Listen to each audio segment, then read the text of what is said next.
Yang dihormati Tuan Pengerusi Majlis, yang berbahagia Penal Hakim Arif, lagi bijaksana. Saya Nurul Fatihah binti Muhammad Azani dari Sekolah Kebahasaan Pulai ingin menceritakan tentang Malaikat Jibril alaihissalam. Malaikat Jibril adalah malaikat yang ditugaskan untuk menyampaikan wahyu pada para nabi dan rasul. Mengikut Al-Quran, Malaikat Jibril adalah ketua kepada keseluruhan para malaikat. Allah SAW selesai menciptakan Jibril dengan bentuk yang indah, dan Allah menciptakan pula baginya 600 sayap yang panjang. Sayap itu antara timur dan barat. Ada pendapat lain menyatakan 124,000 sayap. Malaikat Jibril juga sering disebut dalam hadis dan kisah para nabi memandangkan Jibril sering turun ke bumi dan berubah menyerupai manusia dan lazimnya sebagai lelaki. Bukti kehadiran Jibril adalah ketika Nabi Muhammad SAW bertanyakan tentang iman, Islam, ihsan serta tanda hari kiamat. Jibril juga pernah mengiringi Nabi Muhammad SAW dalam Isra dan Mi'raj, iaitu perjalanan malam dari Makkah ke Baitul Maqdis lalu naik ke langit. Suka saya di sini dengan alur cerita di antara Nabi kita Muhammad SAW dengan malaikat Jibril. Kali pertama Nabi Muhammad SAW pertama kali bertemu dengan malaikat Jibril adalah ketika Jibril menurunkan wahyu pertama di Gua Hira yang terletak di Bukit Jabal An-Nur.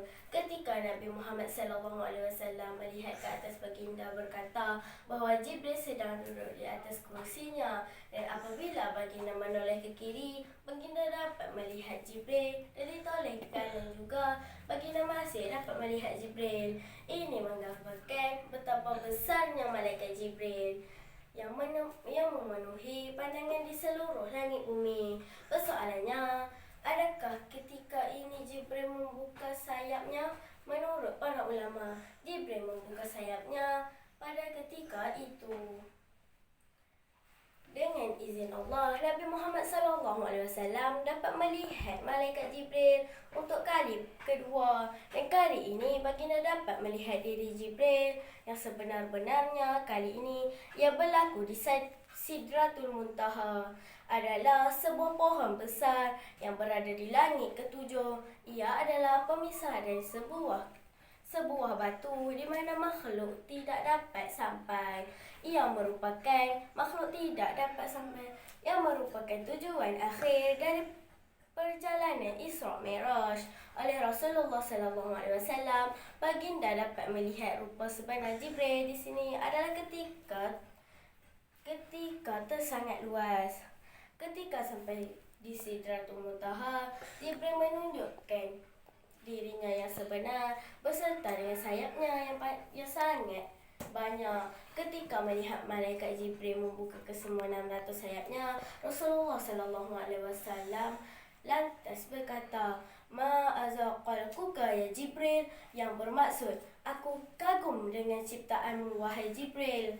Mendengar kata-kata baginda, Jibril menjawab, "La taqulu hadza Muhammad," yang bermaksud, "Jangan berkata begitu, wahai Muhammad."